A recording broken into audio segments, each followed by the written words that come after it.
नमस्कार दोस्तों, कैसे हैं आप सब। आज से हम अपनी स्टडी को हावर्स में डिवाइड करेंगे। मतलब जैसे दिन में टारगेट रहेगा 12 आवर की स्टडी करनी है। हम पोर्शन कितने भी कर सकते हैं। मीन से हम शुरुआत करेंगे। अपनी घड़ी आ चुकी है, 9:22 है और हम 11:22 पे ही यहाँ से उठेंगे। चलो देखते हैं कर पाते हैं कि नहीं।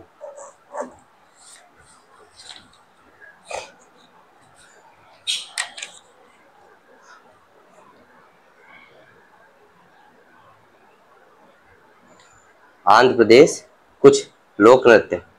कुम्मी जो नृत्य है वो आंध्र प्रदेश के साथ साथ तमिलनाडु में भी मनाया जाता है। माथुरी, घंटा मर्दाला, बुट्टा बोमालू, भाम कल्पम, दप्पू, तपेता गुल्लू, लुम्बाड़ी, धीमसा, अराकू जनजाति के द्वारा यह लोक नृत्य किया जाता है। पथुकम्मा, कोलाट्टम तमिलनाडु का में ही मनाया जाता है। वीर नाट्यम, गोबी डंडारिया, गुस्साडी, ओट्टम थेडाला और छड़ी, ये सब लोक नृत्य हैं आंध्र प्रदेश की। बात की जाए कुम्मी नृत्य की तो ये भारत के तमिलनाडु और केरल में भी लोकप्रिय है। कुम्मी नृत्य को महिलाएं गोलाकार क्षेत्र में खड़े होकर करती हैं। कुम्मी लोक नृत्य में संगीत वाद्य का नहीं होता है, मतलब जो वाद्य होते हैं वो नहीं होते हैं, बल्कि यहाँ पर जो नृत्य करते हैं प्रतिभागी वो तालियां बजाकर अपना वो करते हैं, नृत्य करते हैं। कुम्मी नृत्य की शैलियां पून थट्टी कुम्मू और दीपा कुम्मू, हाथ में दीपक लेकर करते हैं तो ये, और एक तीसरी होती है कुलवाई कुम्मी, मतलब पून थट्टी कुम्मी, दीपा कुम्मी और कुलवाई कुम्मी। इस प्रकार से ये धोबी महिलाओं द्वारा प्रस्तुत किया जाता है कुलवाई कुम्मी। गोबी नृत्य जो है विशेष तौर पर विवाहों में प्रस्तुत किया जाता है। इस नृत्य में कई संगीत वाद्य यंत्रों का उपयोग वाह वाह के शोर के साथ किया जाता है। यह नृत्य गुजरात के गरबा के रूप में प्रसिद्ध है। जैसे गुजरात में गरबा नृत्य होता है, ठीक उसी तरह से ये जो गोबी नृत्य है ये आंध्र प्रदेश में गुजरात की गरबा के नाम से प्रसिद्ध है। माथुरी नृत्य को माथुरी जनजातियों के द्वारा प्रस्तुत किया जाता है, जो श्रावण वर्षा के दौरान प्रस्तुत किया जाता है। डंडारिया नृत्य रंग बिरंगे परिधानों में सजे पुरुष नर्तकों का एक समूह है। समूह नृत्य के दौरान आसपास के गांवों का दौरा करता है, जहां उनका दिल से स्वागत किया जाता है। डंडारिया नृत्य जो होता है वो आसपास के गांव में नृत्य करता हुआ जाता है।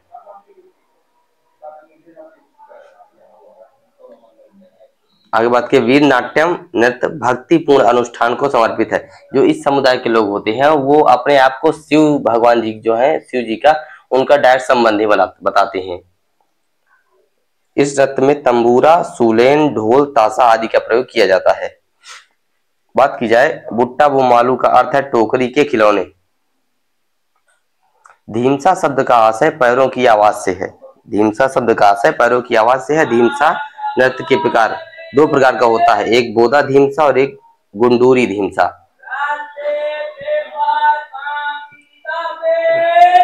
कॉपी किताब बेची जा रही है बाहर, अपने को पढ़ने में फोकस करना है, कॉपी किताब नहीं सुननी है। बोधा धीमसा और गुंडूरी धीमसा। इस नृत्य में प्रयोग मोरी, किरीटी, डापू, टुडुम और जोडू कोमलू जैसे वाद्य यंत्रों का प्रयोग किया जाता है। बथुकम्मा नृत्य मुख्य रूप से आंध्र प्रदेश में किया जाता है, तेलंगाना क्षेत्र में भी किया जाता है। और बथुकम्मा महोत्सव के समय इसको महिलाओं द्वारा प्रस्तुत किया जाता है। बथुकम्मा के आखिरी दिन को सदुला बथुकम्मा कहते हैं। जो आखिरी दिन होता है उसको सदुला बथुकम्मा कहते हैं। तपेता गुल्लू एक भक्ति नृत्य है। तपेता गुल्लू नृत्य में एक व्यक्ति पानी का एक सजावटी बर्तन लेकर गांव में घूमता है। यह बर्तन देवी मंगम्मा का प्रतीक है। किसका? देवी मंगम्मा का प्रतीक है। यह नृत्य 12 से 30 पुरुषों के समूह के द्वारा किया जाता है। मतलब जो तपेता गुल्लू नृत्य है इसको करने के लिए 12 से 30 लोगों का समूह होना चाहिए। बात की जाए लंबाडी नृत्य, यह तेलंगाना और आंध्र प्रदेश की बंजारा जनजाति के द्वारा किया जाता है। लंबाडी नृत्य तेलंगाना और आंध्र प्रदेश की बंजारा जनजाति के द्वारा किया जाता है। बात की जाए गुस्साडी नृत्य, आंध्र प्रदेश की गोंड जनजाति का एक प्रसिद्ध लोक नृत्य है। और अभी जो कनक राजू है ना, इनका डेथ हुआ है। इनको गुस्साडी लोक नृत्य के लिए 2021 में पद्मश्री से सम्मानित किया गया था। यहाँ पर लिखा हुआ है कि गुस्साडी नृत्य के विकास में योगदान के लिए कनक राजू को पद्मश्री 2021 प्रदान किया गया था। वर्तमान में अभी 2024 में इनकी डेथ हो चुकी है। बात की जाए अब असम राज्य की। असम आंध्र प्रदेश की राजधानी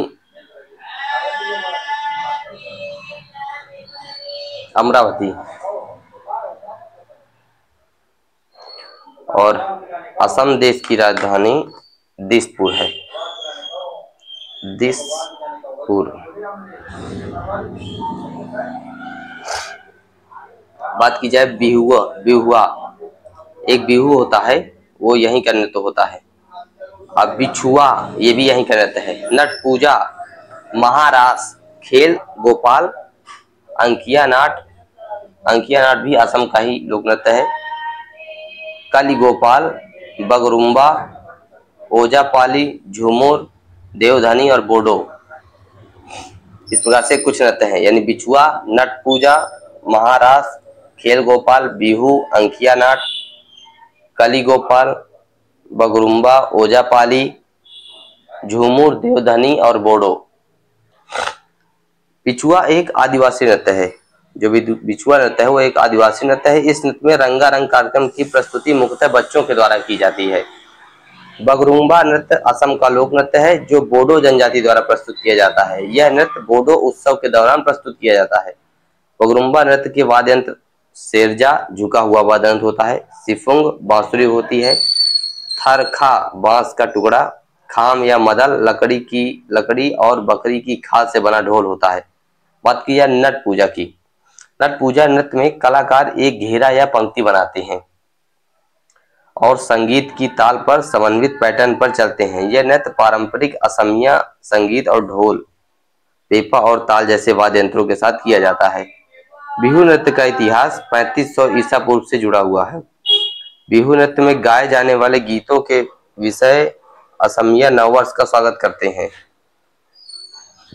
बिहू नृत्य में ताला, गोगोना, टोका और जुटूली जैसे वाद्य यंत्रों का प्रयोग किया जाता है।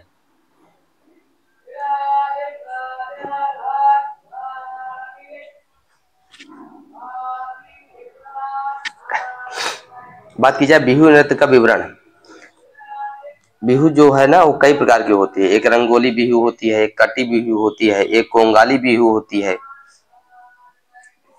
तो बात की जाए जब रंगोली बिहू जो है वो अप्रैल महीने में, अक्टूबर के महीने में कोंगाली बिहू और जनवरी के महीने में भोगाली बिहू। भोगाली बिहू क्या होती है? भोगाली बिहू जो होती है मुर्गों की लड़ाई, भैंसों की लड़ाई जैसे खेलों का आयोजन किया जाता है। किसे? भोगाली बिहू में। यानी भोगाली बिहू में मुर्गों की और भैंसों की लड़ाई जैसे खेलों का आयोजन किया जाता है। एक भैंसों की दौड़ होती है तमिलनाडु में, जल्लीकट्टू नाम से होती है। एक कंबाला होती है कर्नाटक में, वो भी उन्हीं से रिलेटेड है।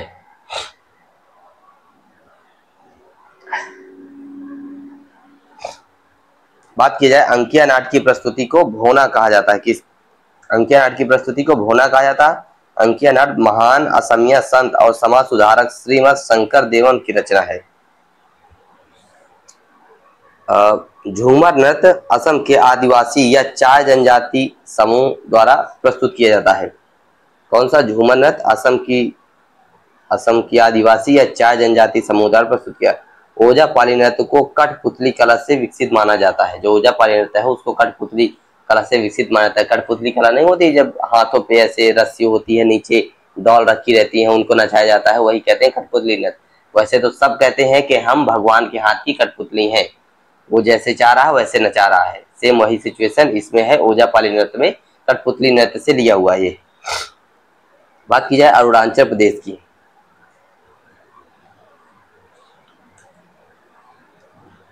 इसका प्रमुख डांस में मुखौटा, बुइया, छालो, वांचो, पासी, कोंगकी, लायन एंड पिकॉक, पोनुंग, पोपिर, गेलो जनजाति के द्वारा पोपिर किया जाता है। बारडो छम और रिखमपाड़ा। मुखौटा नृत्य का संबंध कथकली नृत्य शैली से है। जो मुखौटा डांस होता है अरुणाचल प्रदेश में वह कथकली नृत्य शैली से संबंधित है। बुइया लोक नृत्य दिगारू मिसमी जनजाति से संबंधित है। कौन सा? बुगैया लोक नृत्य दिगारू मिसमी जनजाति से संबंधित है। पोलू नृत्य झूम खेती के मौसम की शुरुआत के लिए जश्न के रूप में किया जाता है। वांचो नृत्य अरुणाचल प्रदेश का एक विशेष जनजाति नृत्य है। बारडो छम नृत्य में कलाकार रंगीन मुखौटे पहनते हैं और संगीत के साथ अच्छाई और बुराई के बीच लड़ाई को लागू करते हैं। Land and peacock dance Arunachal Pradesh की जनजाति मोनपा का एक लोक नृत्य है। इसमें नर्तकियां मुर्गा और शेर के सिर के समान मुखौटे पहनती हैं। और रिखमपाड़ा नृत्य को निसी जनजाति के द्वारा किया जाता है। एक मोनपा जनजाति है, उसके द्वारा लायन एंड पिकॉक नृत्य किया जाता है। इसमें मतलब मुर्गा और शेर के सिर के समान मुखौटे पहनते हैं। और जो रिखमपाड़ा नृत्य है उसको निसी जनजाति के द्वारा प्रस्तुत किया जाता है। चलो, आज हमने 3 राज्यों के विषय में देखा। अभी स्टैटिक जीके के पोर्शन को छोड़ते हैं और आगे बढ़ते हैं अपन करंट वाली में।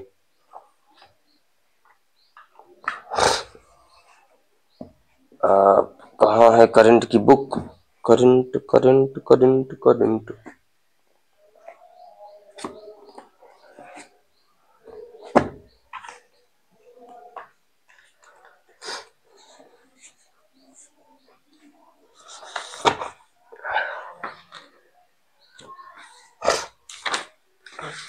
ये, चलो शुरू करते हैं। सौर ऊर्जा और स्वच्छ जल की उपलब्धता वाला त्रिपुरा का पहला हरित गांव कौन सा बना है? तो ये है रंगाचेरा। दिल्ली कैबिनेट ने वायु प्रदूषण से निपटने के लिए किस प्रस्ताव को मंजूरी दी है? तो ये 7 मई 2025 की बात है। इसके तहत क्लाउड सीडिंग ट्रायल को मंजूरी दी गई है। इसके लिए टोटल कितनी राशि रखी गई है? तो 55 लाख रुपए इसकी लागत बताई गई है। और ये किस संस्था के द्वारा विकसित किया गया है? तो IIT कानपुर के द्वारा। बात की जाए, आयुर्वेदिक विज्ञान अनुसंधान परिषद ने किन 2 दुर्लभ आयुर्वेदिक पांडुलिपियों को पुनर्जीवित किया है? तो द्रव रत्नाकर निघट्टू और द्रव नामाकर निघट्टू। द्रव रत्नाकर निघट्टू और द्रव नामाकर निघट्टू, इन 2 पांडुलिपियों का आयुर्वेद के क्षेत्र में पुनर्जन्म किया है। नवीनतम गणना के अनुसार भारत की तटरेखा कुल कितनी है? तो जो सैटेलाइट के माध्यम से देखा गया है उसके अनुसार भारत की जो कुल तटरेखा है वो 11,098 किलोमीटर है। पहले 7516 किलोमीटर थी।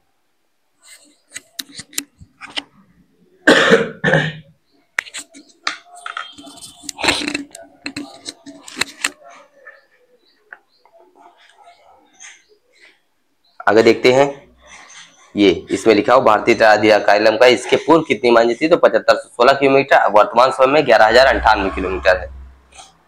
तट रेखा की गणना में परिवर्तन मुख्यतः किन तकनीकों के माध्यम से हुआ? तो देखो मतलब हाई रेजोल्यूशन सैटेलाइट सिस्टम, ये हो गया है। इमेजिंग और डिजिटल मानचित्रण मतलब मैपिंग के द्वारा, क्योंकि डिजिटल मानचित्रण हुआ है और हाई रेजोल्यूशन सैटेलाइट इमेज के द्वारा देखा गया है। तो टोटल डिस्टेंस जो है वो 11,098 किलोमीटर दिखा। नई गणना में सर्वाधिक तट रेखा किसकी है? तो गुजरात राज्य की है 2340 किलोमीटर। पहले भी गुजरात राज्य की थी, अभी भी गुजरात राज्य की है। किन 2 नए ग्रीनफील्ड हवाई अड्डों को सैद्धांतिक मंजूरी दी गई है? तो एक कोटा का राजस्थान का और दूसरा पुरी उड़ीसा का। इनको ग्रीनफील्ड हवाई अड्डों को सैद्धांतिक मंजूरी दी गई है। 1 मिनट रुको, बस 1 मिनट।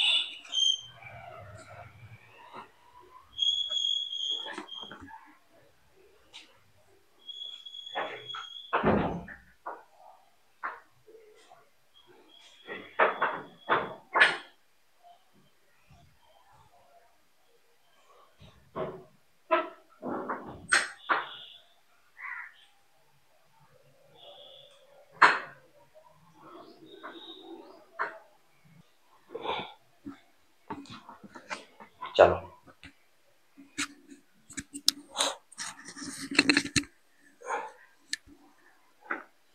आगे बात करते हैं। ग्रीनफील्ड सैद्धांतिक दर्जा किसको? तो एक कोटा राजस्थान के हवाई अड्डे को और एक पुरी उड़ीसा के। किस राज्य ने भारत के पहले ट्रांसमीडिया मनोरंजन शहर स्थापित करने की घोषणा की है? तो वो है आंध्र प्रदेश शहर। ट्रांसमीडिया मनोरंजन शहर स्थापित करने। भारत ने किस बांध से पाकिस्तान को जाने वाले जल प्रवाह को रोक दिया है? तो ये बगलिहार बांध है, चिनाब नदी पर है। दुलास्ती जो है वो भी चिनाब नदी पर आज, और जो तुलबुल परियोजना है वो झेलम नदी पर है। बात की जाए, इसमें अगला क्वेश्चन है बगलिहार बांध किस नदी पर स्थित है? तो चेनाब नदी पर स्थित है। दरअसल में क्या था ना कि जो अभी ऑपरेशन सिंदूर हुआ ना 7 मई को, उसके पहले की ये घटना है जब पाकिस्तान के पहलगाम वाली घटना हुई थी। उस समय के बाद भारत सरकार के द्वारा यह निर्णय लिया गया कि जो पानी जाता है सिंधु जल समझौते के तहत 1960 के तहत, उस पानी को अब रोक दिया जाए ताकि पाकिस्तान को सबक सिखाया जा सके। उसी के लिए पानी रोका गया था बगलिहार बांध का। किस कंपनी ने एआई संचालित गोल्ड मेल्टिंग एटीएम का अनावरण किया है? तो ये गोल्ड सिक्का हैदराबाद में। हाल ही में किस राज्य के मुख्यमंत्री ने ऑपरेशन कगार पर राष्ट्रीय बहस की मांग की है? तो तेलंगाना की। वर्तमान समय में तेलंगाना के जो सीएम है वो रेवंत रेड्डी जी हैं।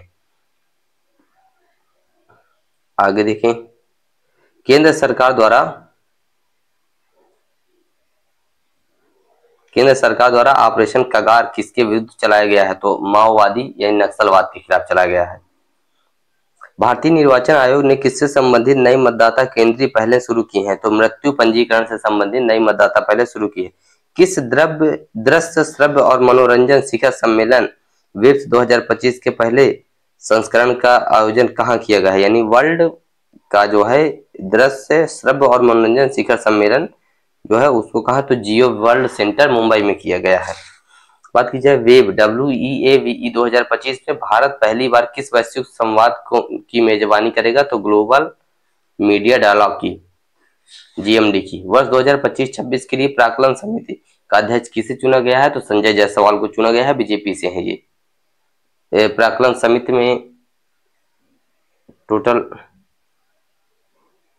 सदस्य कितने होते हैं ये आप बता दीजिएगा। देश का पहला प्रमाणित ग्रीन म्यूनिसिपल बॉन्ड किस नगर निगम द्वारा जारी किया गया है? तो ये गाजियाबाद नगर निगम के द्वारा। ग्रीन म्यूनिसिपल बॉन्ड किस मिशन के अंतर्गत जारी किया गया है? तो स्वच्छ भारत मिशन के अंतर्गत जारी किया गया है, शहरी। किस गांव में शराब की दुकान खोलने के लिए न्यूनतम जनसंख्या कितनी होनी चाहिए? मतलब किसी गांव में अगर शराब की दुकान खोलनी हो तो न्यूनतम जनसंख्या तो 500 व्यक्ति होना चाहिए। भारत का पहला अर्ध स्वचालित बंदरगाह कौन सा है? बिजिंगम पोर्ट है। बिजिंगम पोर्ट अंतरराष्ट्रीय जो है बंदरगाह वो अर्ध स्वचालित बंदरगाह है। कचरा बीनने वालों के योगदान को मान्यता देने के लिए भारत ने किसके साथ एक समझौता किया है? तो संयुक्त राष्ट्र विकास कार्यक्रम यूनाइटेड नेशन डेवलपमेंट प्रोग्राम के साथ एक मतलब समझौता किया है। आगे बात की जाए तो वित्तीय वर्ष 2024 से कचरा बीनने वालों को किस योजना के तहत एक घटक के रूप में जोड़ा गया है? तो national action for mechanized sanitation ecosystem Namaste के तहत, नमस्ते की योजना के तहत इनको एक घटक के रूप में जोड़ा गया है। Multi modal logistic park MMLP का वाणिज्यिक परिचालन कहाँ शुरू किया गया है? तो ये नागपुर महाराष्ट्र में शुरू किया गया है। किस कंपनी ने सीमा पर बिजली पारेषण अवसंरचना की स्थापना के लिए नेपाल विद्युत प्राधिकरण के साथ समझौते पर हस्ताक्षर किया है? तो ये power grid corporation of India limited है। कौन सी है? Power grid corporation of India limited. किस अस्पताल ने पहली बार 3D माइक्रोस्कोप का उपयोग करते हुए न्यूनतम चीरफाड़ वाली ग्लूकोमा शल्य चिकित्सा विकसित की है? ये आर्मी हॉस्पिटल है रिसर्च एंड रेफरल का, नई दिल्ली में। Army hospital research and referral, नई दिल्ली। किन फिल्म संस्थानों को डीम्ड टू बी यूनिवर्सिटी का दर्जा दिया गया है? तो ये film and television institute of India Pune और सत्यजीत रे film and television institute Kolkata. बात की जाए अगर मैं ये कहूँ कि पहली ऐसी फिल्म मूक फिल्म तो आप कौन सी बताएंगे? और पहली मतलब बोलती हुई फिल्म तो आप कौन सी बताएंगे? दादा साहब फाल्के के द्वारा बनाया गया था पहले फिल्म। हाँ, और दादा साहब फाल्के अवार्ड भी दिया जाता है। तो film and television institute of India Pune Satyajit Ray और film and television institute Kolkata, इन दो को डीम्ड टू बी यूनिवर्सिटी का दर्जा मिला है। भारत का पहला क्वांटम कंप्यूटिंग विलेज कहाँ स्थापित किया गया है? तो ये हैदराबाद अमरावती में। कहाँ? अमरावती, हैदराबाद में। किस आतंकी संगठन ने पहलगाम हमले में अपनी संलिप्तता से इनकार कर दिया है? तो द रेजिस्टेंस फ्रंट, TRF है, द रेजिस्टेंस फ्रंट। अमेरिका के किस नेता ने भारत की यात्रा की? तो ये JD वेंस थे, ये अमेरिका के उपराष्ट्रपति हैं, वाइस प्रेसिडेंट ऑफ इंडिया हैं, वो वाइस प्रेसिडेंट ऑफ USA हैं। भारत और अमेरिका ने वर्ष 2030 तक द्विपक्षीय व्यापार का लक्ष्य कितना रखा है? तो 500 अरब डॉलर।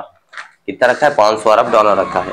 भारत का सबसे बड़ा अंतर्राष्ट्रीय क्रूज टर्मिनल कौन सा बना है? तो ये मुंबई इंटरनेशनल क्रूज टर्मिनल है, भारत का सबसे बड़ा अंतर्राष्ट्रीय क्रूज टर्मिनल।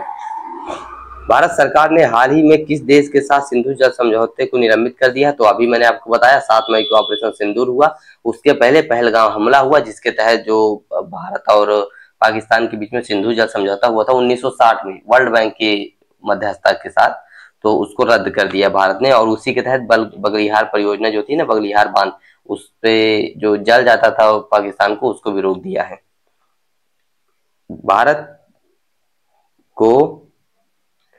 भारत सरकार ने हाल ही में ये हो गया है पाकिस्तान के साथ। भारत को इस संधि के तहत किन नदियों की जल पर अधिकार था? मतलब जो 1960 की सिंधु जल समझौता था उसके तहत तो 3 नदियों का 80% पानी पाकिस्तान और 20% भारत यूज करता था, और 3 नदियों का पानी 80% भारत और 20% पाकिस्तान। जैसे मतलब ऊपर से है सिंधु, झेलम, चिनाब, और ये 3 नदियों का 80% पानी पाकिस्तान यूज करता है और 20% भारत के लिए है। और रावी, सतलज, ब्यास, इन 3 नदियों का पानी भारत यूज करता है 80% और 20% पाकिस्तान के लिए। तो वही है, रावी, सतलज और ब्यास 3 नदियों के पानी पर भारत का अधिकार था। बात की जाए पाकिस्तान को इस संधि के तहत किन नदियों पर नियंत्रण था? तो मैंने अभी आपको बताया सिंधु, झेलम, चिनाब के। सिंधु, झेलम, चिनाब। भारत की सबसे लंबी रेल सुरंग कहाँ निर्माणाधीन है? तो ये देवप्रयाग सौंड से जनासू के मध्य, उत्तराखंड में। देवप्रयाग उत्तराखंड है। जो कहे तो गंगा जो बनती है वो यहीं से बनती है। जब भागीरथी और अलकनंदा मिलती है देवप्रयाग में, फिर यहाँ से जो नदी निकलती है उसको गंगा कहते हैं। किसी भी नदी का नाम जो होता है वो बेसिकली गहराई पर निर्भर करता है, लेकिन देवप्रयाग में भागीरथी और अलकनंदा दोनों की जो गहराई है वो सेम हो जाती है, जिस कारण से इसका नाम बदल करके गंगा कर दिया जाता है। आगे देखते हैं, मैंने आपको बताया देवप्रयाग सौंड से जनासू के मध्य, उत्तराखंड में। IM सर्कुलर नामक कॉफी टेबल बुक का संपादन किस संस्था के द्वारा किया गया है? तो ये international counselling for circular economy, ICCE के द्वारा, international counselling for circular economy, इसके द्वारा कॉफी टेबल बुक का संपादन किया गया। भारत का पहला मोदी स्मृति चिन्ह संग्रहालय किस राज्य में स्थापित किया गया है? तो ये किया गया मोतिहारी, बिहार में। मोतिहारी बिहार का एक प्रसिद्ध शहर है जहां पर इसकी मोदी स्मृति चिन्ह संग्रहालय की स्थापना की गई है। पहलगाम आतंकी हमला कहाँ हुआ? तो ये अनंतनाग, जम्मू कश्मीर में हुआ है। यहाँ पर हमारे मतलब सिटीजन्स को गोली मारी गई है, वो भी धर्म एवं जाति का पूछ करके, जिसके तहत फिर हमने ऑपरेशन सिंदूर चलाया था और पाकिस्तान के 9 आतंकी ठिकानों पर हमला करके उन्हें ध्वस्त कर दिया था। आतंकी हमला जम्मू कश्मीर के किस पर्यटन स्थल पर हुआ? तो बैसरन घाटी, पहलगाम में। बैसरन घाटी, पहलगाम में। और हुआ कहाँ था? तो बात की जाए तो ये अनंतनाग, जम्मू कश्मीर में हुआ था। पहलगाम श्रीनगर मुख्यालय से कितनी दूर है? तो लगभग 85 किलोमीटर। तो श्रीनगर का हेडक्वार्टर है, वहां से 85 किलोमीटर दूर है पहलगाम। इस आतंकी हमले में कितने नागरिक मारे गए? तो 26 नागरिक टोटल मारे गए थे, और इसमें एक विदेशी नागरिक शामिल था जिसका जो नेपाल का था। किस प्रसिद्ध हृदय रोग विशेषज्ञ का 77 वर्ष की आयु में निधन हो गया? तो doctor Samuel Mathew Kalarickal. Doctor Samuel Mathew कलारिकल।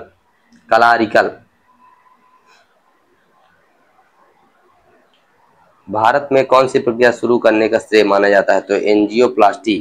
जो सैमुअल मैथ्यू थे, इन्होंने एंजियोप्लास्टी जो प्रक्रिया थी इसको शुरू किया था।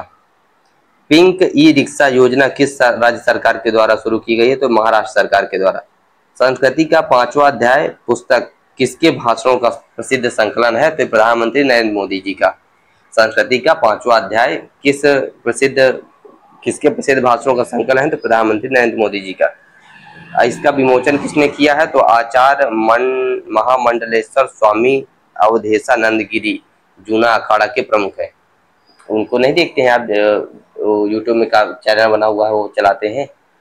काफी ज्यादा श्रद्धा भाव से वो अपने मंदिर की पूजा करते हैं, वही थे आचार्य महामंडलेश्वर स्वामी अवधेशानंद गिरी जी द्वारा जूना अखाड़ा के प्रमुख है।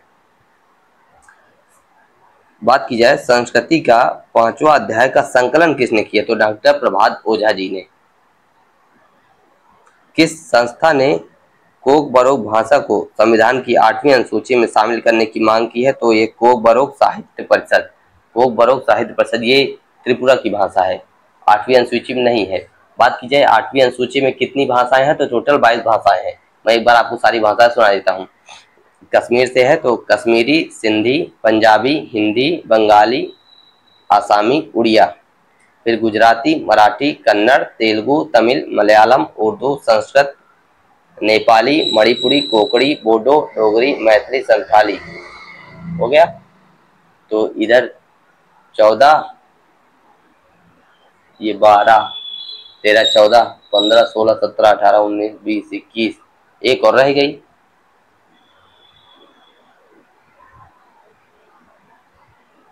फिर से शुरू करो। कश्मीरी, सिंधी, पंजाबी, उड़िया, तेलुगु, तमिल, मलयालम, उर्दू, संस्कृत, नेपाली, मणिपुरी, कोकड़ी, बोडो, डोगरी, मैथिली, संथाली।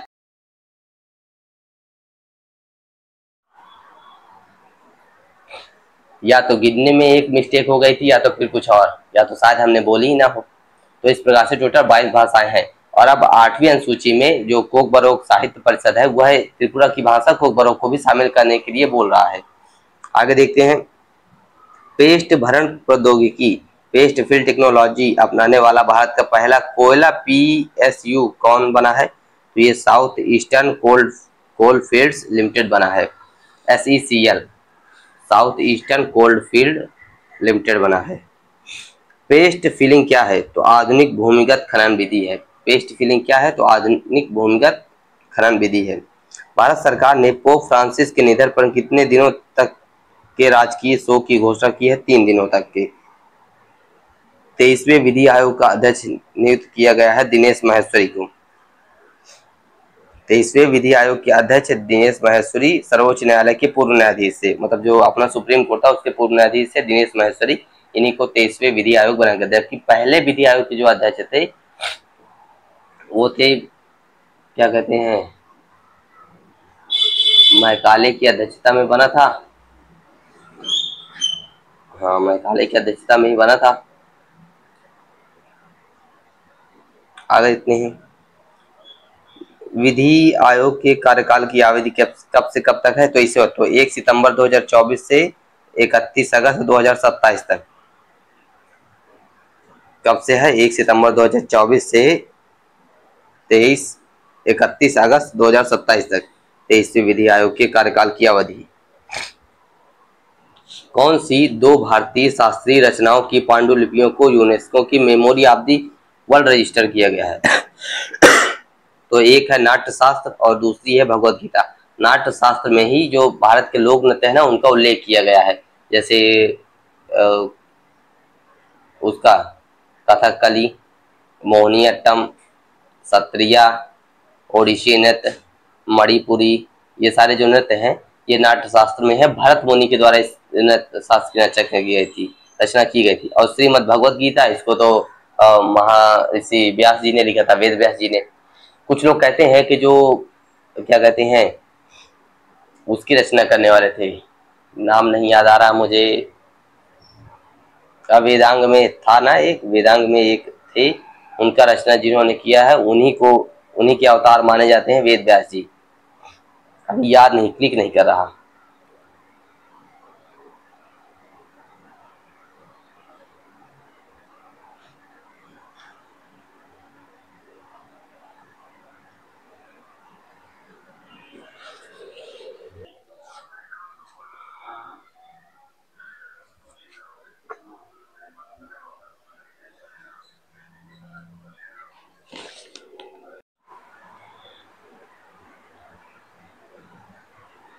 चलो आगे बात करते हैं। तो मैंने आपको बता दिया है कि कौन से 2 भारतीय शास्त्रीय रचनाएं हैं जो यूनेस्को की memory of the world register हुई हैं। तो एक नाट्य शास्त्र है और दूसरा भगवत गीता है। किस राज्य ने अनुसूचित जातियों के उप श्रेणी करण के लिए अध्यादेश को मंजूरी दी है, तो वो आंध्र प्रदेश है।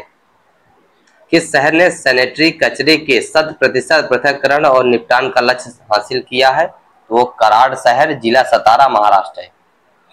कराड़ शहर है, सतारा जिला में पड़ता है, महाराष्ट्र राज्य का।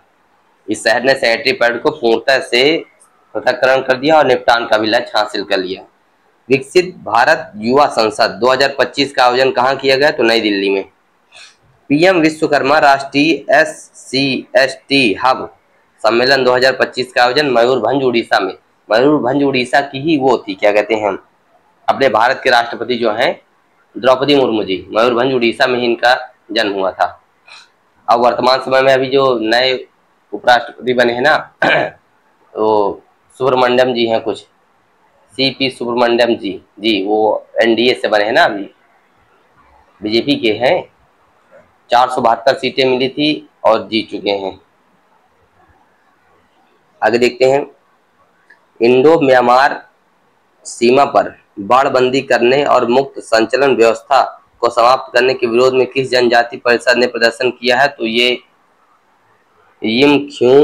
यिमख्युंग जनजाति परिषद है, YTC, यिमख्युंग जनजाति परिषद। मेघालय ने किन 2 उत्पादों को GI टैग प्राप्त हुआ है? तो एक है रिंडिया रेशम और दूसरा है खासी हथकरघा। गारो खासी जयंतियां, ये मेघालय की 3 प्रमुख पहाड़ियां हैं, तो इनसे भी आप याद कर सकते हैं। एक खासी हथकरघा तो इसी से याद हो जाएगा, रिंडिया रेशम आपको याद करना पड़ेगा। तो रिंडिया रेशम और खासी हथकरघा 2 हैं जिनको अभी GI टैग मिला है। रंगोली बिहू त्योहार किस राज्य का है? तो ये असम राज्य का है। मैंने अभी थोड़ी देर पहले आपको, जब हम लोग स्ट्रेटेजी के पढ़ रहे थे, तो मैंने आपको बताया था एक रंगोली बिहू, एक भंगाली बिहू और एक कोटिली बिहू, जो कटी बिहू, ऐसा कोई तीसरा बिहू था।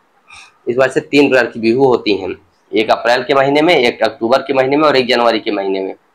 जो भंगाली बिहू होता है उसमें मुर्गे की और भैंसे की लड़ाई वाला त्योहार किया था, खेल खेले जाते हैं। ये असम राज्य के हैं सारे।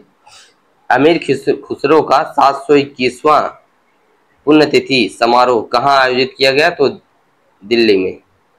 अमीर खुसरो एक महान, और क्या कहें तो मंत्री थे, शासक थे, या कह दीजिए जो भी, इन्हें तोता हिंद कहा जाता है भारत के। उत्तर प्रदेश के कितने पारंपरिक उत्पादों को GI टैग प्रदान किया गया है? तो टोटल 21 है। उत्तर प्रदेश का कौन सा क्षेत्र GI हब बन गया है? तो काशी क्षेत्र, वाराणसी जो क्षेत्र है वो GI हब, मतलब वहाँ सबसे ज्यादा वहाँ की चीजों को GI टैग मिला है। जैसे बनारसी पान हो गया, उसको GI टैग मिला है। और अभी कुछ दिनों पहले अयोध्या में जो क्या कहते हैं, कौन से उसका हनुमान जी का मंदिर है, वो हनुमानगढ़ी के जो लड्डू हैं उसको भी GI टैग मिला है। ये सब यूपी के ही हैं। जौनपुर की किस मिठाई को GI टैग मिला है? तो इमरती को, मुझे इमरती बड़ी पसंद है। उत्तर प्रदेश में कुल कितने उत्पादों को अब तक GI टैग मिल चुका है? तो ये 77, टोटल 77 है। और अभी जो पारंपरिक उत्पाद हैं वो कितने हैं GI टैग मिला? तो 21 है। किस संसाधन पर्याप्तता मॉडल, रिसोर्स एडिक्वेसी मॉडल को लॉन्च किया गया है? तो वो है स्टेलर, STELLAR, स्टेलर। स्टेलर का पूर्ण रूप क्या है? तो पूर्णतः स्वदेशी रूप से विकसित संसाधन पर्याप्तता मॉडल। पूर्णतः स्वदेशी रूप से विकसित संसाधन पर्याप्तता मॉडल इसका नाम। न्यूक्लियर एनर्जी समझौते पर हस्ताक्षर करने वाला पहला भारतीय राज्य कौन सा है? तो वो है महाराष्ट्र। न्यूक्लियर एनर्जी समझौते पर हस्ताक्षर करने वाला पहला भारतीय राज्य कौन सा है? तो है महाराष्ट्र। महाराष्ट्र ने किस कंपनी के साथ समझौता किया है? तो रोसाटॉम कंपनी है रूस की। भारतीय विशिष्ट पहचान प्राधिकरण UIDAI द्वारा किस राज्य को 2 पुरस्कार प्रदान किए गए हैं? तो मेघालय राज्य को। UIDAI के द्वारा मेघालय राज्य को 2 पुरस्कार प्रदान किए गए हैं। ये भारतीय विशिष्ट पहचान अधिकरण है, इसी के अंतर्गत हम लोग आधार कार्ड बनवाते हैं।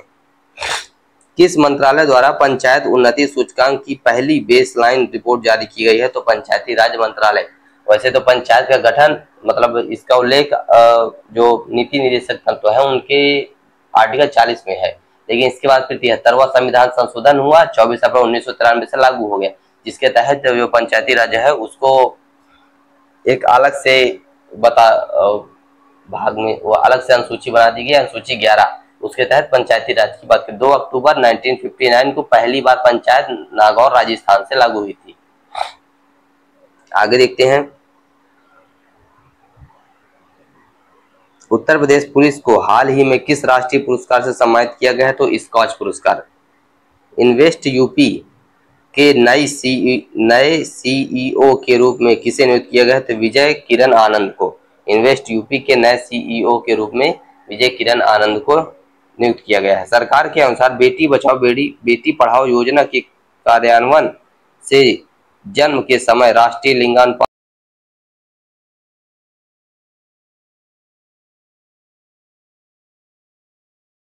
आगे बात करते हैं। माइक तो चालू, माइक तो बंद हो गया कैसे?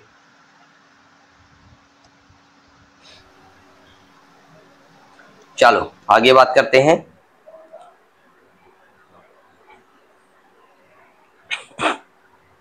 शीर्ष 5 प्रदर्शनकर्ता राज्य कौन से हैं? तो जो राजकोषीय स्वास्थ्य सूचकांक है ना, उसमें शीर्ष 5 प्रदर्शन करने वाले राज्यों के विषय में तो सबसे पहला उड़ीसा है, फिर छत्तीसगढ़, गोवा, झारखंड और गुजरात। इस प्रकार से टोटल उड़ीसा, छत्तीसगढ़, गोवा, झारखंड, गुजरात। किस राज्य में सबसे अधिक रेलवे स्टेशन पर सौर ऊर्जा संयंत्र स्थापित किए गए हैं? तो राजस्थान पर है। कुल 275 स्टेशनों पर सौर ऊर्जा संयंत्र स्थापित किए गए हैं। भारतीय रेलवे का 100% विद्युतीकरण लक्ष्य किस वर्ष तक है? तो 2025-26 तक।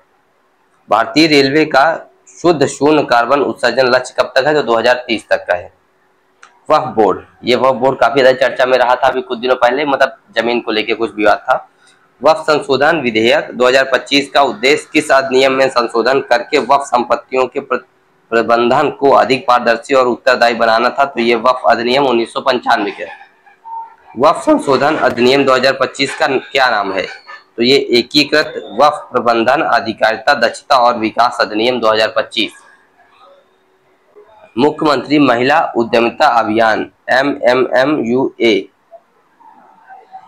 का शुभारंभ कहाँ हुआ है? तो ये बेहाली असम में। स्टार्टअप महाकुंभ 2025 कहाँ आयोजित किया गया है? तो नई दिल्ली में।